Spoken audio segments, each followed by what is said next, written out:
Sugsug walaal ogeysiis muhiim ah ma tahay arday u baahan inuu barto farqixinta iyo shuruucdeeda waliba adigoo gurigaaga ama goobtaada shaqo jooga. Haddaba haddii jawaabtaada haa tahay waxaa si rasmi ah noogu furmay diiwaangelinta gruubkii 16aad ee online-ka waana casharo duuban oo sharxan oo shuruuc wataan kuwaas oo ay horey uga aflaxeen kumanaan arday Soomaaliyeed ee joogo daafaha dunida. Koorsadan waa muddo 2 bil oo kaliya taas oo damaanad buuxa ka sii doonta fartaada haddii adigu aad dadaasho. Diiwaangelinta koorsadan waa ay socotaa waxayna ku eg tahay 5 bisha 8 ee August.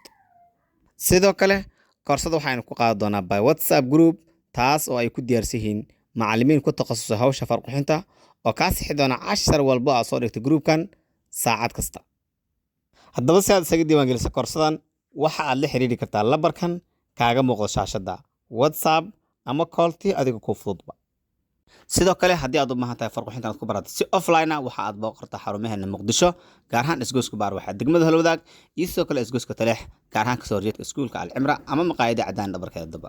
Ugu dambeyn gabagabada koorsadan waxa aad awood u yeelan doontaa insha Allah inaad samayso saxiix adiga ku gaar ah kaas oo ku fadhiyo sharci lagana koobiye kana nigana waxaan kugu saacido doonaa nashqada iyo design insha Allah muuqaalkan like sar sidoo kale waa saaxiibada si ay kaga faa'iideystaan dadka jecel farqixinta iyo wixii la mid ah mahadsanid.